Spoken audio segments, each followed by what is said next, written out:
Hola, ¿cómo estamos? Vamos a seguir hablando de la historia de Estados Unidos, en la que hemos visto cómo se va a ir haciendo toda esa ensamble, ese expansionismo tan buscado por toda esa región y que va ampliando.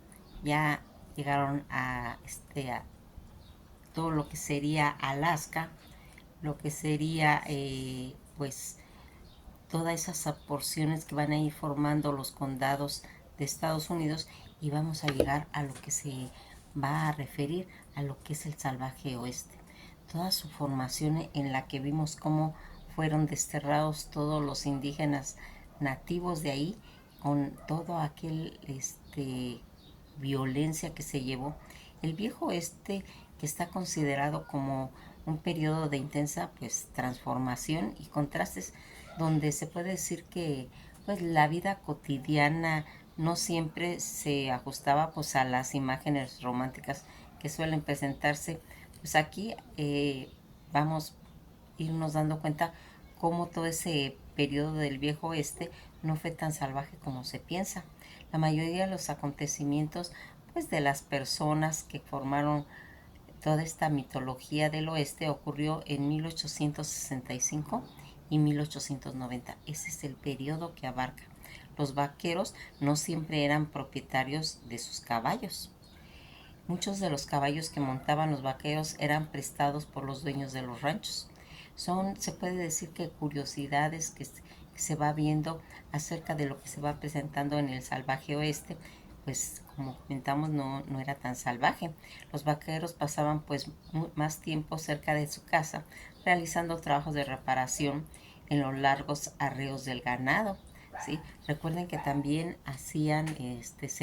sembraban trigo, o se iban a todas esas minas, porque ellos eran mineros, y las mujeres se quedaban cosechando todo ese trigo. También las mujeres, como vamos viendo, van a participar en este espectáculo del oeste. En la década de 1890, las mujeres ya montaban a caballo como los vaqueros, incluso en espectáculos como los del Buffalo Bill. los Pues toda esta situación en la que vamos viendo cómo su ropa interior de las mujeres hacía difícil pues a veces hasta ir al baño, ¿eh? Parece cosas cotidianas, pero la ropa interior de las mujeres en la época dificultaba ir al baño, y los pantalones no tenían entrepierna, lo que hacía que fueran pues en cierta forma ir y usar pues el inodoro. Fíjense en pequeños detalles que se van viendo en la vida cotidiana del viejo oeste, eran diversas. Habían salones, pues también lugares donde se dirigían y dirimían conflictos, que se jugaban pues al póker, así como otros establecimientos que ofrecían comida o alojamientos, lo que consideraríamos ahorita ya los hoteles. La población indígena fue pues drásticamente reducida, como les comento. La explotación de los recursos y la propagación de enfermedades que afectaron gravemente pues a todas esas poblaciones nativas, y que fue en esa forma o una de las formas con las que acabaron con ellos. No todos los personajes eran como se representaban. Billy y el Kid no eran zurdos como se pensaba, y las imágenes del ferrotipos que lo muestran como con un cinturón de pistolas a la izquierda, que era en realidad una imagen pues especular. Fíjense en que los personajes como William Bill y Hickok no eran tan salvajes como se pensaba, pues eran exploradores ellos, aventureros, jugadores, pistoleros, y también jugaba un papel pues muy importante lo que era el alguacil, pero no tan salvajes como se representa en algunas culturas populares. El viejo oeste fue un género pues exitoso en los espectáculos, pues se puede decir que al aire libre, como el Buffalo Bill demostraba habilidades pues en lo que consistía en las armas, en las cuerdas, en los animales, y también recreaban situaciones típicas, pues lo que sería el oeste, como ahorita podríamos decir un sketch. Estas son algunas pues de las curiosidades del viejo oeste que podría sorprender. Se trata de ese periodo sorprendentemente pues fascinante y complejo, con mucha historia, muchos personajes que aún no se han revelado pues completamente en lo que sería esto. Algo que siempre nos va a llamar la atención cuando nosotros los vemos en las películas y que cómo se fue formando ese salvaje oeste, se refiere pues como les digo a todo ese periodo de expansionismo hacia el oeste de los Estados Unidos, principalmente en la Guerra de Independencia y hasta finales del siglo XIX, pues todo este proceso involucró pues la migración de personas a todos esos territorios del oeste, hacia los territorios del oeste donde se desarrollaron pues una diversidad de actividades tanto como la agricultura, la ganadería y principalmente la minería. Toda esta situación, la conquista del oeste también se caracterizaba pues por todos esos conflictos con la población indígena, la creación de nuevas ciudades y la influencia de la cultura del oeste en las todo lo que serían en las pues sociedades estadounidenses. Toda esta expansión territorial del territorio hacia el oeste va a comenzar poco después de la Guerra de Independencia, con la migración de colonos desde tanto que venían desde Pensilvania, de Virginia, de Carolina del Norte, y lo que también originó todo este asentamiento, pues fue esa fiebre del oro, la fiebre del oro de California que fue en 1849, que va a impulsar gran migración, como hemos comentado, en el oeste, buscando, pues, se puede decir que la oportunidad de hacerse rico y las riquezas que ahí había. La construcción del ferrocarril que ya platicamos ampliamente a través del continente, pues va a facilitar el transporte tanto de personas como de mercancías, todas que iban con rumbo al oeste. Estos conflictos indígenas que hemos comentado hacia el oeste también pues provocó conflictos con las tribus indígenas, quienes vieron amenazados sus territorios y su modo de vida.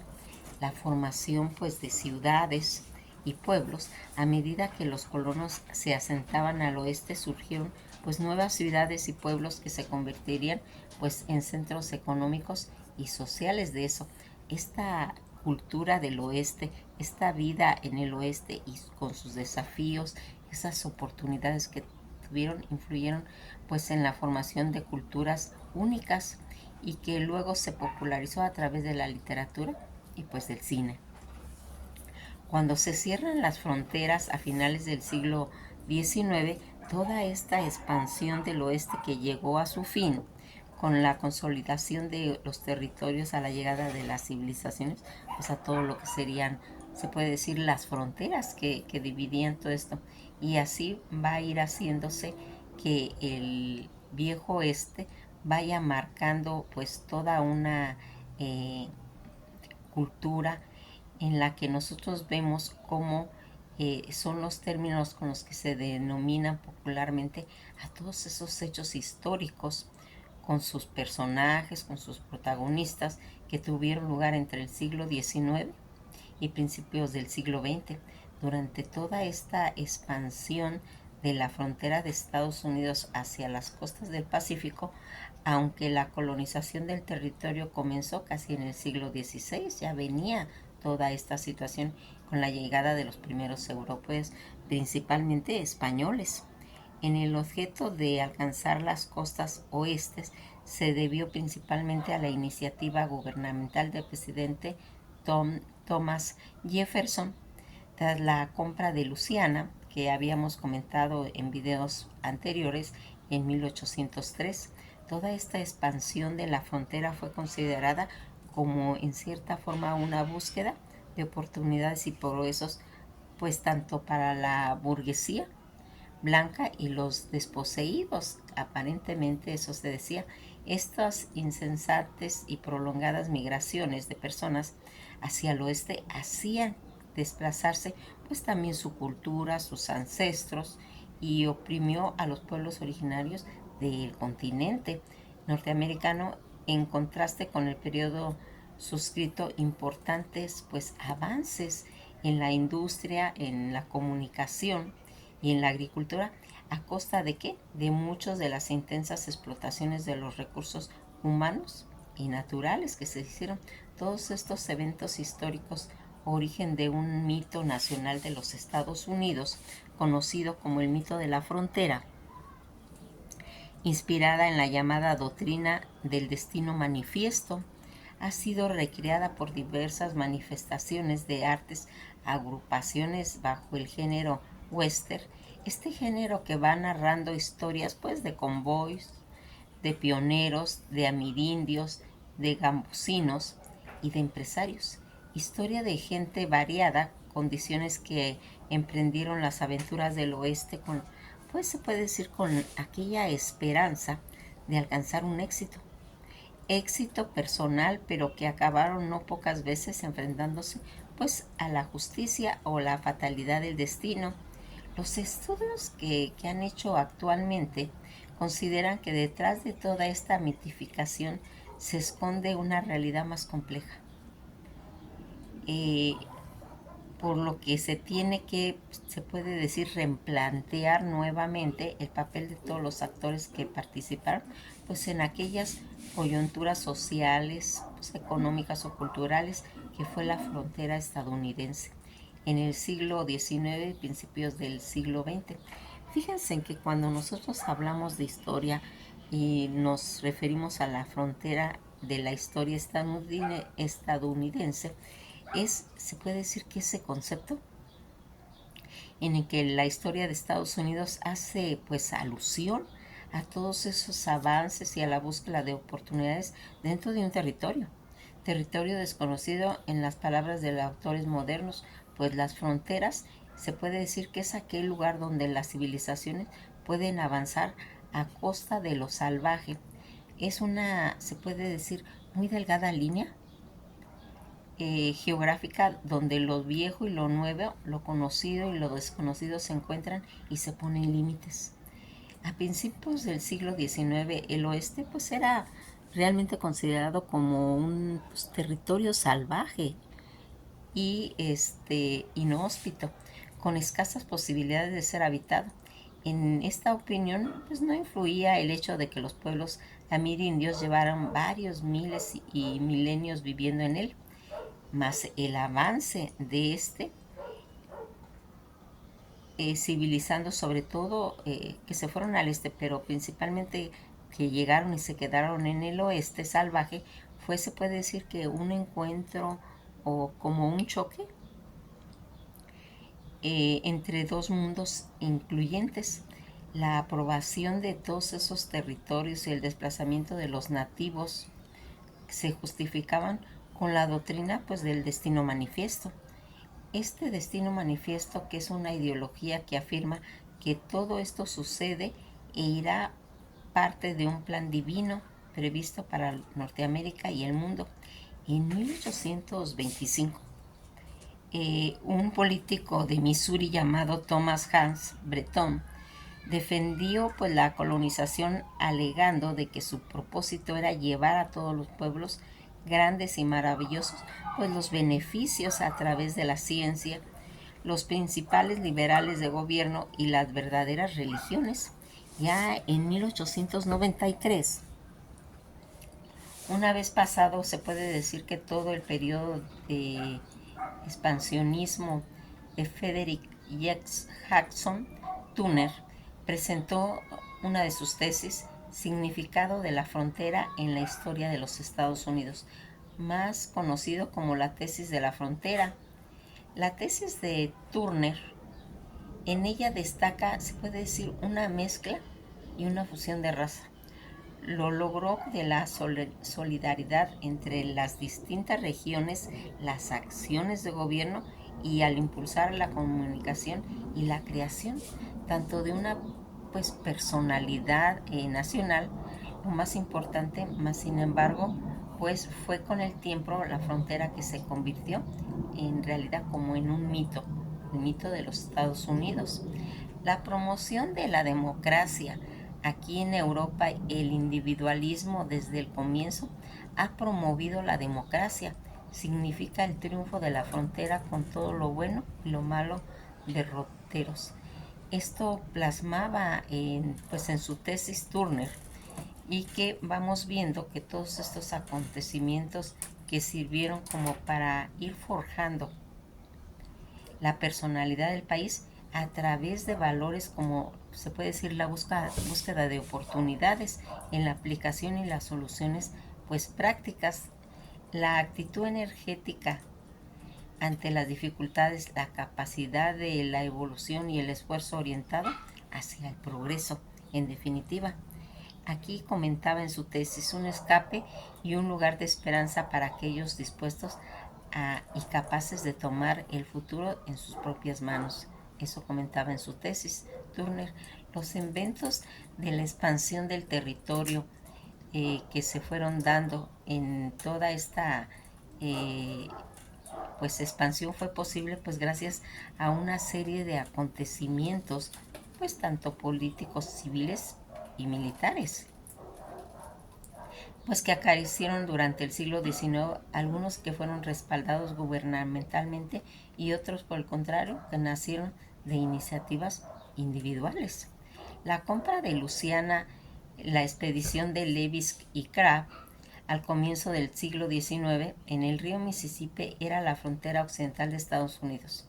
El territorio que había, pues se puede decir que más allá, pertenecía a Francia, que a su vez lo había adquirido de España.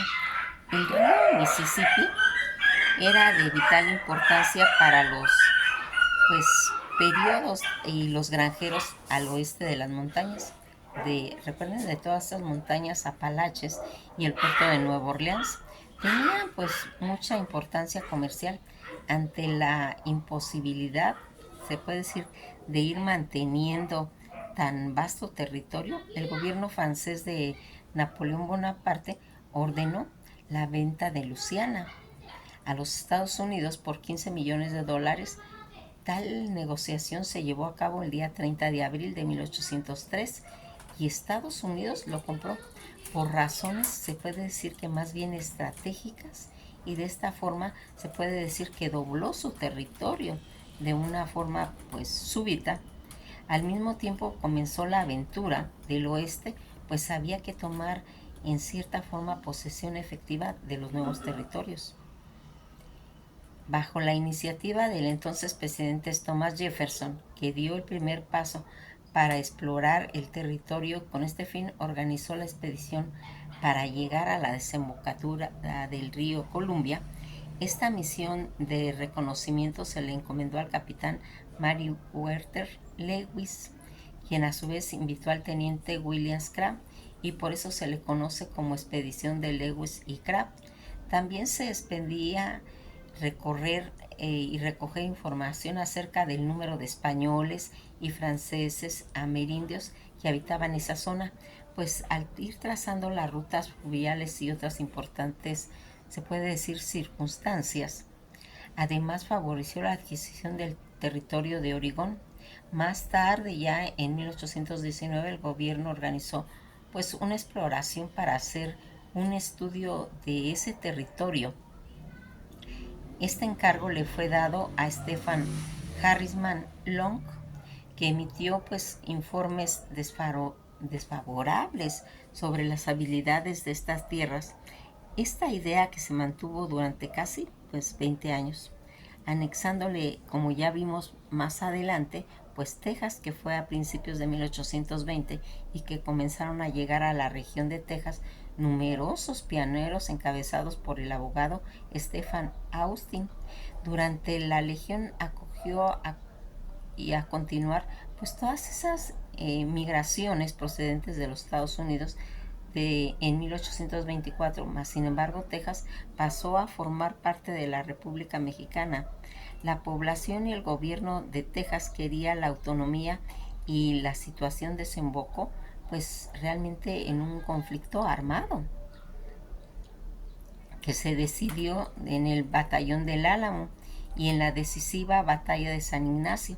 Ya en mayo de 1836 se firmó el Tratado de Vasco, que reconoció la independencia de Texas, y 2 años después, en 1838, Sam Houston, entonces presidente de la República Tejana, propuso al gobierno de Estados Unidos la anexión, mas sin embargo, dado el número de estados, estaba bajo la línea de compromiso de Missouri y su incorporación pues daba ventaja a los estados esclavistas y todas esas anexiones que se propuso ya más adelante como en 1845. Toda esta situación y la guerra contra México, pues los límites fronterizos de la región de Texas acababan por desatar otros conflictos armados. Como habíamos dicho, Estados Unidos le declara la guerra a México el día 13 de mayo de 1846 y muchos de los partidarios de la contienda profesaban la doctrina del destino manifiesto y su intención era conquistar México para expandir el ideario de estadounidense, más otra de las guerras que era nada más que un acto de latrocinio y esa agresión pues realmente innecesaria. El conflicto duró 3 años, tras los cuales México perdió la guerra y en el Tratado de Guadalupe Hidalgo, que se firmó el día 2 de febrero de 1848, reconoció toda esa soberanía estadounidense sobre California y Nuevo México y se estableció el río Bravo como un nuevo límite pues fronterizo. La fiebre del oro que vino a evolucionar todo esto a principios de 1848, se difundió la noticia de descubrimiento del oro en los terrenos de John Sutter en California y al año siguiente, en 1849, y alrededor de 80,000 buscadores de fortuna, conocidos como los Fortis Miners, por causa del año llegaron a la zona en busca de ese preciado metal. Entre ellos no solo habían estadounidenses, sino también habían mexicanos, españoles, chinos, ingleses. Esto provocó que en lugar de una mezcolancia tanto de culturas, que contribuyó en cierta manera decisiva a la formación del estado de California, uno de los aspectos, se puede decir, más atractivos del prospecto o minero fue ese ambiente de libertad que se respiraba, que a pesar de la noticia que hablaban de la obtención pues de fácil riquezas, muy pocos hicieron fortuna con la minería. Hubo eso, sí, explotaciones de oro, de plata en Oregon, en Nevada, en Wyoming, en Montana y en Colorado. También eran importantes la extracción tanto de plomo, de zinc, pero también la de cobre. Todos estos actores principales de esta expansión de la frontera estadounidense, los avances de las fronteras estadounidenses que en cierta forma iban pues participando, numerosos actores que jugaban pues papeles muy importantes en aquellos acontecimientos y muchos de ellos han sido representados pues en el género Wells. Se estima que todos estos antecesores de las ignias amerindias empezaron a vivir en Norteamérica hacía ya como 30,000 años antes, y a lo largo de la historia todas estas pues tribus que lograron diferentes grados de organización. Uno de los más complejos fue la Confederación Iroquesa, que constituida en el siglo XII, pues habitaban todas las grandes lagos. Según algunos autores de Estados Unidos, se basaban en la conferencia para promulgar, pues se puede decir, un sistema federal. Cuando llegan los europeos en el siglo XVI, rompieron, se puede decir, que todo ese equilibrio natural de estos pueblos y la explotación indiscriminada pues de todo lo que serían los recursos y la propagación también de enfermedades, entre otros factores, redujeron drásticamente pues todo lo que serían las poblaciones nativas. Parecía que esos europeos odiaban toda la naturaleza, los bosques, los pájaros, los animales, pero también las hojas, ¿sí?, de hierba, el agua y el suelo del mismo aire. Esa era la impresión que tenían los amerindios de todos esos europeos que llegaban ahí.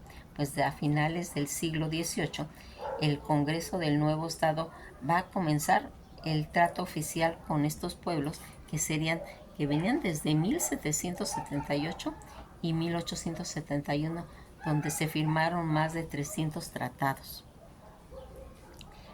Contando con el Comité de Negociación y los nombramientos de agentes para asuntos indígenas, durante el siglo comenzó pues la apropiación de esos territorios al oeste de las montañas Apalache, y al mismo tiempo que se dictaban disposiciones legales pues acerca de los nuevos territorios.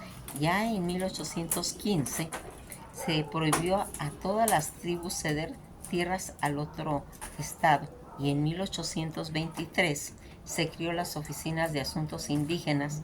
En 1830 se ordenó la ley indiana Renoval, que sería ese desplazamiento de todos los amerindios sureños hacia el oeste del río Mississippi, a una zona que se le llamó territorio indio, y que fue, pues se puede decir, el primero de los antecedentes del futuro sistema de reservas indígenas.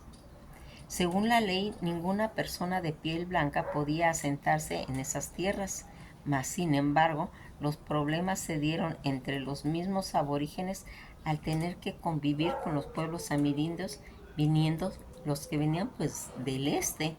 En 1851 se firmó el primero de los tratados de Fuente de Laramie. Esta fuente había surgido para enfrentar las rutas de los pioneros que atravesaban las grandes llanuras, caminos que venían de Oregón y Utah, invadiendo del paso territorial, ellos perteneciendo a los amerindios, para se puede asegurar el libre paso pues de las caravanas, comisionados del gobierno que se reunieron a negociar pues a los representantes de las naciones. Ahí venían los Sioux, los Cheyenne, los Arapao, los Crow, los Arikara, los Assiniboine y los Grom Ventre. Entre las tribus que se comprometieron a no hostigar el paso de las caravanas, a cambio reconocieron a perpetuidad sus derechos sobre esa tierra y se comprometieron a dar recompensas. Ya con el advenimiento de lo que sería la época de la Guerra de Sucesión, el gobierno federal intentó pues en cierta forma adueñarse de los territorios del este, por lo cual pues envió a un ejército. Este provocó la persecución pues de los nativos y las apropiaciones desmesuradas de las tierras. Cuando este ejército se retiró de esa zona, fueron ocupadas por las milicias de voluntarios. Estos hechos serían el preludio de la llamada Guerras Indias, que se acareció durante los años de 1870 hasta 1880. El exterminio del búfalo, alentado por el gobierno, causó, se puede decir, que un deterioro en las naciones de las grandes llanuras. Se calculaba que entre 1872 a 1874 fueron aniquilados más de 4 millones de estos animales, y al final de la década los animales muertos llegaron a 30 millones, quedando menos de 1000 ejemplares pues sobrevivientes. Todo este conflicto con los indios que sucedieron durante los siglos XIX se involucraron, se puede decir, que a la mayoría de etnias. Las más importantes fueron las alianzas de los tecumens, la guerra de Black Hawk, el Sendero de las Lágrimas, la guerra contra los navajos, los apaches de Nuevo México y Arizona, contra los Cheyennes y los Arapao del Colorado. También hubo otros destacados conflictos, como la guerra del Red Coal en el territorio del río Powder, la residencia de Modoc en California, la guerra del oro en las montañas sagradas de Brad Hill, donde acaeció la batalla de Limbing-Home, y cantidad de situaciones violentas. Ya en 1890, los nativos, ya muy mermados, pues recibieron a través de las danzas de los espíritus una profecía, fíjense, que anunciaba que el territorio de las antiguas costumbres, que en diciembre de ese mismo año acaeció la masacre de Golden Cane. En algunos autores han establecido como el final de las guerras indias, con la muerte principales de los jefes como Caballo Loco o Toro Sentado. Se consideró a los nativos como una raza realmente en extinción. A los que sobrevivieron se les aplicó la política de asimilación, y a finales de la centuria el culto al peyote apareció como una nueva religión, se puede decir, alternativa. Ya toda esta llegada de los pioneros, la adquisición de territorios en Luisiana, que va a ir marcando cómo se va a ir haciendo toda esta situación en este expansionismo de los Estados Unidos, y que aquí va a marcar todas esas situaciones, todas esas guerras en las que nosotros fuimos viendo que todos estos autores principales, en las que fuimos viendo cómo se fue haciendo esta expansión y la depresión económica, las necesidades y las oportunidades que animaron a muchos de los emigrantes que se fueran al oeste.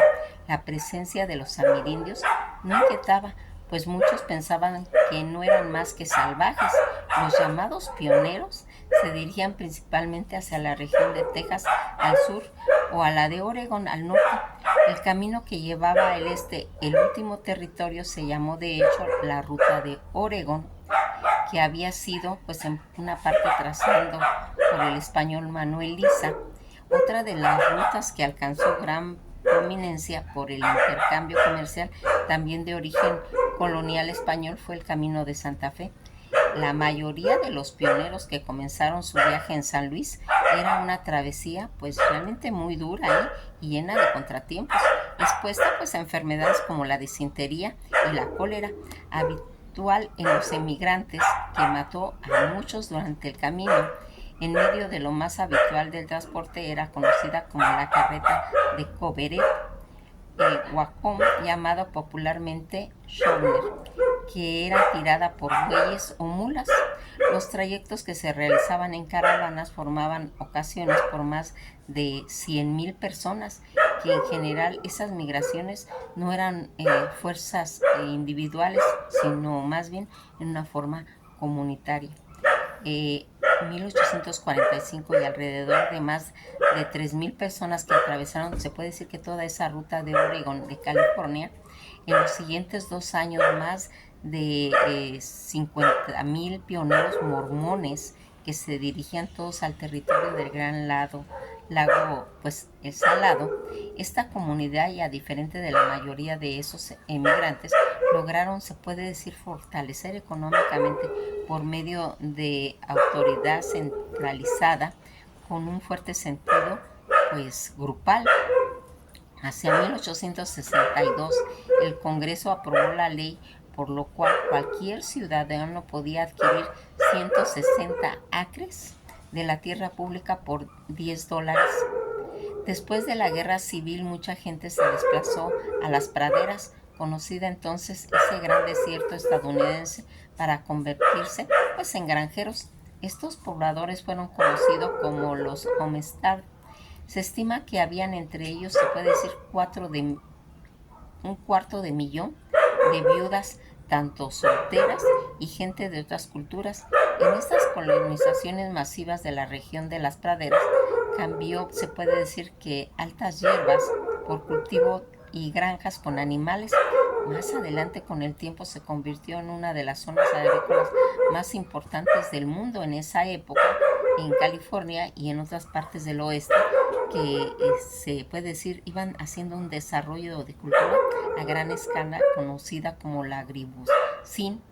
En los años 1880 el trigo era el cultivo más desarrollado, y a fines de la década comenzó a utilizarse ya los tractores a vapor, las máquinas segadoras, y finalizando con el siglo este cultivo decayó, dando paso a las frutas de temporadas, donde trabajaban gente de origen chino y luego de otras nacionalidades como japoneses, hindúes y mexicanos.